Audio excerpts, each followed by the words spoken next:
if इथं लक्ष द्यावं A upon B is equal to C upon D then समजा हे इक्वल रेशो आहेत ए बाय बी आणि C by D ratio equal आहेत तर त्या केसमध्ये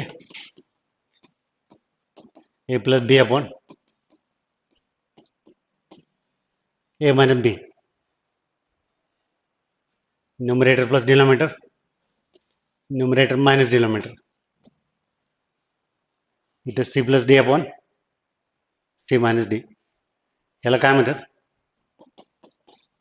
कंपोनेंट इंटू डिव्हिड इंटू आपण हे सिक्वेन्स सिरीजमध्ये पण आलो हे concept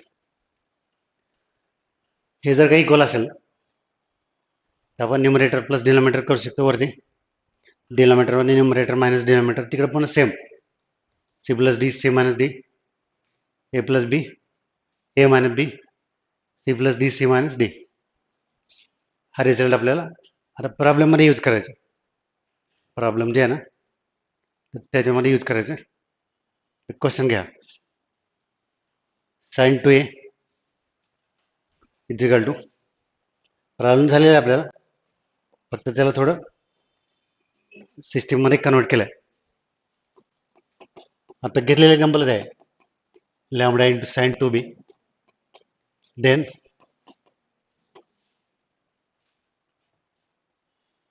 sign two A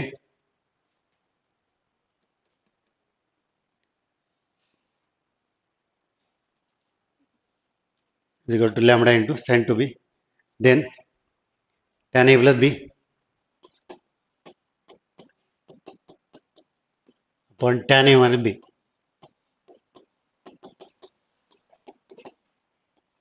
is equal to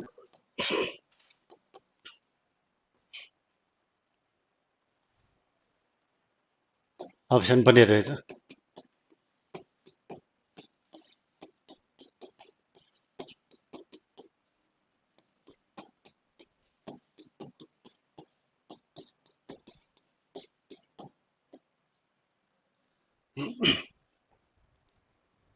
option आता आपल्याला फक्त एवढंच घ्यायला परमिशन आहे हे जर आपल्याला फाईंड करायचं हे वापरू शकतो हे आपण यूज करू शकतो हे घ्यायला परमिशन आहे हे गिवन आहे sine two A is equal to lambda into sine two B sine two A lambda into sine two B हे दिलंय तर इथे लक्ष द्या हे काय अवघड नाही रुटीनच आहे फक्त थोडे एक स्टेप इकडे डिवाइड करतो साइन टू ए अपॉन साइन टू बी इथं वन आहे लॅमडा अपॉन वन काही नाही म्हणजे वन असतं डिनॉमिनेटरला इकडे डिवाइड करतो लॅमडा डिवाइड बाय वन इथं आपण कंपोनेंट ऑफ डिव्हिडंड वापरू म्हणजे काय तर numerator plus denominator upon numerator minus denominator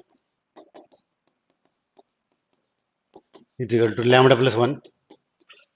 upon lambda minus one numerator plus denominator नंतर न्यूमरेटर मायनस डिनॉमिनेटर तेच वरती प्लस करायचं तेच मायनस इकडे पण सेम तर इथे फॉर्म्युला वापरा sine C plus sine D sine C minus sine D इथं फॅक्टरायझेशनचा फॉर्म्युला यूज करा या ठिकाणी sine C plus sine D आणि sine C minus sine D लगेच येत आहे आता आन्सर तर आपला आला आहे हेच आहे फक्त इकडची साईड सॉल्व करा ऑब्जेक्टिव्हमध्ये पुढचं काही करायचं नसतंय ऑप्शन आलं की संपलं